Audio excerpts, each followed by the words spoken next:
Built for builders, from beginners to pros, this is where great backyards begin. Welcome to the Ultimate Deck Podcast, your source for backyard building tips, product breakdowns, and pro advice from the front lines of the industry. Here are your hosts, Shane Chapman and Wade Laurent. Welcome back, everybody, the Ultimate Deck Podcast. Shane and Wade. Reverse the order. I think I usually say Wade and Shane. I don't know. You know what happened? I'll listen to him again afterwards. That, I was like, yeah, he always introduces us the same way. And then you said it that time, and I was like, well, I don't remember which way he says it. Well, am I supposed to be first? And was it him first? So funny that I was thinking of that. Used to kind of change up, and then I noticed that I was saying it that way half the time, like, welcome to the Ultimate Deck Podcast. And I was like, well, maybe that should be how I say it. Maybe that's my what do they call that? That's hook. Your hook or your intro call or whatever. That's just, like spay and neuter your pets, that kind of thing. Yeah, Mine is like, welcome to all that. Like, that's just. Anyway, have you been on the ice? You're playing hockey tonight. I think that it should be Shane and Wade because two reasons. Alphabetically, clearly. And you talk the most. Right? It's like alphabetically. Yeah. It's the first one. And then the other one is like, well, you talk most. Yeah. Like, I'm the color guy. Introduce the color guy first. Yeah. Ever. Most people didn't even know you were colored because they see you on the podcast. I didn't say colored. Oh. Color. Oh. Well, I guess we have some DAEI things to take care of here. Don't be surprised if Wade's not on the episode next week. Have you been on the ice yet this year, hockey? You're going to come play tonight? Because my team that's decided that they only need 8 people on the friggin' roster is, you'll never guess this, but they're short again tonight. So I have not been on the ice. Okay, but you ran 5 kilometers, so you have some conditioning. And my legs aren't burning. You've recovered from that? Yep.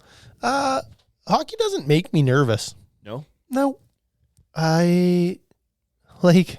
You're in control of your own exhaustion level. To some extent, yeah. As an adult. Yeah. You know what I mean? Like, when I played hockey and it was organized and you had a coach, I didn't feel like I was in charge of my own effort level. Yeah. Right? Like, I had somebody reminding me about how hard I should be trying. And if I wasn't trying hard enough, then I didn't get to try at all. Yeah. And I just got to sit down and watch the game. Sometimes even in this, though, I find like, I haven't experienced it this year yet, but sometimes you get that one shift where you're out there just a little bit too long. Ooh. And there's been a couple trips up and down, a few too many, and then you get stuck out there and you get off the bench and you're just huffing and puffing. You're like, I screwed this up. I'm not going to be able to recover before I have to go back out there. And now I'm screwed. Because there's only 7 guys. Yeah. And your next shift is only 10 seconds away. And you're supposed to get a minute off. The rest of the game for yourself. Because you can't ever then catch your energy back. You're just like constantly behind the 8 ball now. That sucks. I do hate getting trapped in my own zone and and you get tired in your own at that. Yeah. Yeah. But it's rec hockey, so I just give up. It's like, well, good luck. Yeah. Good luck back there, tender. I'm here at the red line because there's only 7 of us. And he's like, yeah, but there's only 1 of me. I was like, well, you chose your spot. And I always find it funny because it's like, oh, I'm stuck in my red zone or in my end zone, not doing anything. Right. So just go change then. People are like, I'm not changing. It's in the own zone. It's like, you're a pylon on the wall. Yeah. I also don't understand. So I've seen this a lot and I don't understand it fully. But like if you're on bench side and you break a stick, it's like, just go get a stick. Yeah. Like you're useless. You're a pylon. And it's like you're out there and you're kind of floating around. You're like kicking your legs around. You're moving your arms. It's like everybody, even not skilled people, can pass the puck around you. Go get a stick. And you're in low division hockey. You have to work the next day. You're hoping you don't get hit by the puck. Yeah. The chances that you're going to lay down and block, right? 0. You're dodging the puck anyway. Right. Go get a stick. Go get the stick. Get off the ice. Change. Just change. This is so dumb. Because the other thing is too, this is not organized hockey anymore. This is like somebody's going to give you a stick that you're not getting your stick in the right hand because Tony doesn't know what hand you are. He doesn't pay attention to what hand you are. Wait, was this Wade's stick? Where's your other stick? And then there's 3 guys handing you a stick and you don't know whose hand you're looking for. Change. Anyway, just get off the ice. I'm going to call you out on bad line changes though tonight. Yeah, do it. One of my favorite things There'll be plenty of them. Hockey is to chirp. I love chirping. There'll be plenty of them. What are we on? This is we're like rattling this off. It's like, where are we at here? One? Let's do 5. What? No. What? You can't throw me like that. I started reading the other one. We can put them out in whatever order we want. Only read it in your head. None of it was out loud. Yeah. Okay. Fine. 4 days. Composite decks. we just last week talked about wood decks and the required maintenance that should happen before winter. And so we thought we'd also talk to the other half of the audience that has composite decks. And oh yeah, speaking of composite, did somebody chirp you the other day online because you were saying it wrong? Yeah, I think a couple people actually. I found another one. I think it might have been on YouTube, but like, yeah, something about like, I wish Canadians would learn how to say composite. That's funny. And here's the thing. I think if you, the funny part about Americans making fun of Canadian words, how we say certain things. Yeah. Is that in almost every instance, that is the original right way. That is the British English way. Original English way to say the word. You changed the word. You bitched the word. Not me. It did change. And you know what? There's not many words that are different. Like there's not a ton of them that people say differently. Now I will go to war with my American friends over a roof on aluminium. Oh, that is bullshit. Who says that? No American says aluminium. Nope. The Brits, the Aussies, everybody outside North America. Yeah, but it's actually spelled different. Aluminium. But they spell it differently. I don't think so. Yep. Look it up. Well, why do they spell it differently? Why do we spell it differently? I don't know. Americanized. I don't like that one. We lost it. It doesn't sound right to me. Yeah, we lost it with our independence. We had to spell it different. They were like, you can go and live on your own, but you have to change how you spell this word. You are not taking that. You can Google it. They actually spell aluminium different in England. That's really? Yeah, it's true. Okay. I had to look it up. But like, fine. Roof is funny. I always think it's really funny when people like, I was up on the roof. Yeah. Like, I don't know. Yeah. Like 2 O's together is like book. Well, maybe it is. Maybe we're wrong. We're roof. I did the same thing. You were saying that. I was like, what other words? Like caboose. And I was like, see, it's roof, caboose. And then I went to book 2 just as you were saying. I was like, uh-oh. We're going to fall apart here. And that's a way more common word than caboose. So. Yeah. Okay. The composite decks need maintenance. Ever? Your answer is no. Nope. I don't think they need maintenance. Okay. What do they need? Washed. Yeah. Taken care of. Yeah. Maintained. That's maintenance, Wade. Nope. It's the whole word. Oh, wait, it is a whole word. Yeah. Anyway, composite decks don't generally, they're considered low maintenance products. They used to call them no maintenance products or maintenance free products with like everybody did. They were like, these are maintenance free. And then probably somebody sued someone. Yeah. It's like, well, I had to power wash it off though. Anyways, now they say like, oh, it's low maintenance. But the point of this is kind of more like, if and when you're going to have to do any sort of maintenance with a composite deck. Now, originally, if we're talking 25 years ago, when composite was kind of new to the market, it was a product that was wood fiber and recycled plastic extruded into a mold that was your deck. And so it didn't require maintenance per se, but you certainly could not call that stuff low maintenance or anything, because it just like, if you didn't do anything, it would ruin it. So like if you didn't clean it with a consistent schedule, the dirt and stuff that would get in there would not come back out. Right. So it could cause staining and it would just get kind of ugly after a while. So you kind of like had to do the cleaning, which then kind of is maintenance. Yes. Right. Because you could get some mold spores on there. That would happen. The wood fiber is a food source for mold, and the wood fiber is exposed in those boards. So it could grow mold. It could absorb stains. If you spilled a glass of wine on it, like it was over. Always around the barbecue is bad, right? It's kind of like this little grease ring. Potted plants. Yeah. Like when the soil would kind of wash out in the rain, and when you water the plant, it would stain the deck. Yeah. So there's an asterisk to this, because there's different types of composite decking. And so I guess we should clarify. But the products nowadays, and I say that also with an asterisk, because there is still a few companies that do make non-capped or uncapped composite. Moisture Shield still makes their Vantage line, and who is it? Envision? Somebody else makes a no. Oh, it's escaped me. But there's another company that's somewhat readily available that does make an uncapped composite still as well. So if you have those, then you do still require a bit of maintenance. And they are going to fade. They are going to stain. They like they're not what composites claim to be today. Those are not them. The composite products today generally have a cap on them, a cap shell, a cap stock, a capped layer, a wear layer, whatever. Lots of names for it. And those are non-porous. And those do have like UV inhibitors in them. They've got stain resistance and fade resistance and all sorts of stuff. A few different ways that's made up. Typically, it's a high-density polyethylene. It's just a plastic.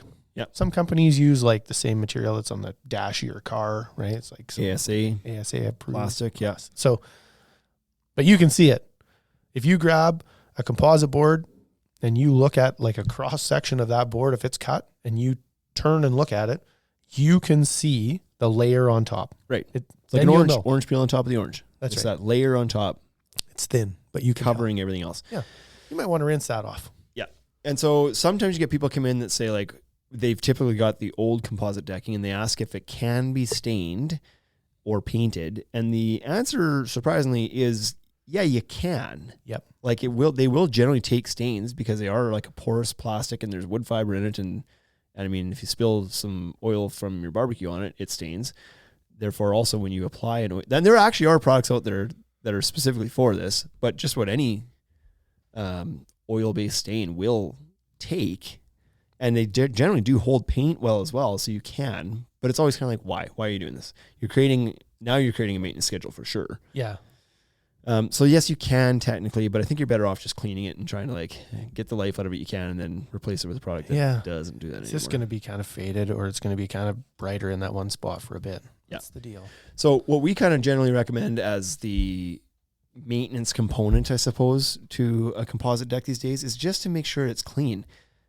Sweep it off, and some companies say they don't want you to use pressure washers on them, but I say patooey to you. I just can't imagine not. Right. Don't use this like huge industrial gas powered 8,000 PSI jet nozzle on the like you need to use a reasonable home residential pressure washer and use the fan nozzle and be careful, but like kind of like you're washing your car, but even not that much pressure. Right. You know what I mean? Don't even go that close. Yeah. Stay back a bit. So my schedule is generally, unless something happens that it really doesn't clean after off. JC said, my schedule is right after my wife reminds It's me. about 2 to 3 months after she's told me the fourth time. But kind of spring, fall is when I kind of do it. That's When we're setting up the outdoor area, we're bringing the furniture back out after the winter, and we're going to set it back up. I'm going to wash it off first. I'm going to take the pressure washer out, rinse off the siding a little bit in the house where it's kind of dirty, rinse off the deck, rinse off the railing, just prep things and get ready. Maybe some of the furniture. You know what I mean? It's like, I can already see it. I see you in the back there. It's already out. You're just like windows, siding, deck, furniture. And again, probably about now when I'm going to, on the back end of that, when I'm going to put all that stuff away, I'm going to put it away and then probably clean the deck off. And that's because it's been used all summer. The kids have gotten the chalk out. They've chalked it all. They've been writing on the chalk, and the rain's washed most of the way, but maybe it's in the embossing of the wood grain a little bit or something. There's some dirt on there that maybe you don't see there a whole bunch, but it's there. Yep. The barbecue maybe did get spilled a few times. I didn't clean up all this, like just that kind of stuff, right? In between the boards, you might have some leaves trapped there now. Sure. It's like, get those out of there. Clean that out of there because that can cause rot. So I think just like pressure washing it a couple times a year at least is good. And then throughout the summer, if you have it out, or if the deck, you notice it's getting dirty, if you're in an area that has a lot of seeds and leaves that are dropping on or whatever, birds shitting on it or sap from trees, like stay on top of that kind of stuff. But it doesn't, like, it's cleaning. It's just kind of tidying. It's not a huge maintenance schedule by any means. It's for sure easier than staining a deck. 100%. So if that's your, like, obviously that's the benchmark, right? When people ask the question, does my deck have maintenance? They're speaking in reference to a wood deck that you need to stain. Yeah. It's way better than that. Right. Just rinse it off. Yeah. Again, calling back to the old non-capped or uncapped composites. You had mentioned mold or algae on those before too. So that is a common thing. Sometimes we get calls from people that are in BC or something where like they're in a forest. They live in the forest. Yeah. So you're not getting a ton of direct sunshine that's drying things out. It's you got a lot of tree cover, there's a lot of organic material that's falling in the deck, whether you see it or not, and it becomes this kind of like source for mold, algae, or whatever start growing in the deck.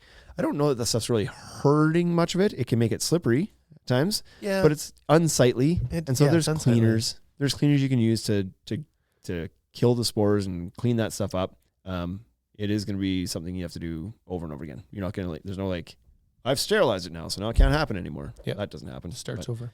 Yeah. So be aware of that. You don't generally have to deal with that with capped composites because there's no food source on the deck, unless you've allowed some organics to build up in places, and then it may on the surface sit and grow something there, but it's not affecting the decking itself. It's not eating the decking.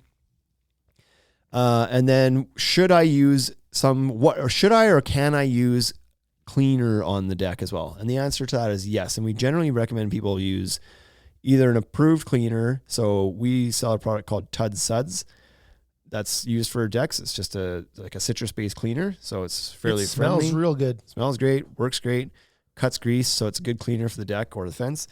You can also just use Dawn dish soap, like an environmentally like gentle dish soap is fine too. Do that in stiff bristle brush and wash it off. That'll take care of most things. If you need something a little bit more aggressive, use the Tud Suds. You can even use products like Q-Tech Quick Clean can be used on different surfaces, including your composite deck. So that would I say is another step in a little bit more aggressive. Yep. But it doesn't take much typically. Usually the pressure washer itself is fine. I think TimberTech has a cleaner as well, right? TimberTech deck cleaner. Yep. And so lots of companies will say don't use a pressure washer, and that's a cover their own ass kind of statement, because you can do damage with the pressure washer. But if you're responsible with it, use the typically yellow nozzle, the fan nozzle, stay back a few inches and just use only as much pressure as is necessary to get the dirt off. Don't etch the deck, obviously. Yeah, that's it. Stay back a little. Yep. Yeah, I like the idea of a little cleaner as well. It just it helps break that dust and dirt up, and it's just gonna make it a little bit easier. So get a little, like a spray bottle, dilute that cleaner down, spray it on the deck, let it sit for a couple of minutes. Yep. And then spray the whole deck, and then go hook the pressure washer up, and then come back, wash the deck off. Yep. That's good to go. Yep. So that's all it really takes with any composite deck that you've installed in the last probably safely, I'd say probably 10 to 15 years, unless you specifically bought the lines that we mentioned earlier, like the moisture advantage that is not. If you're unsure, 90% chance that your deck is capped, and you don't have to worry about a lot of things we mentioned, like the algae and the mold and the staining and all that stuff. So you'll actually know if your deck is uncapped or capped, because you will have already had stains, right? Or pot, there'll be rings from. You might have just learned what you had right now. Yeah, look outside and be like, well, looks like ours is the uncapped stuff. Yeah, obviously it is uncapped. So, all right, get out there, wash your deck. It's a responsible thing to do. See you next week.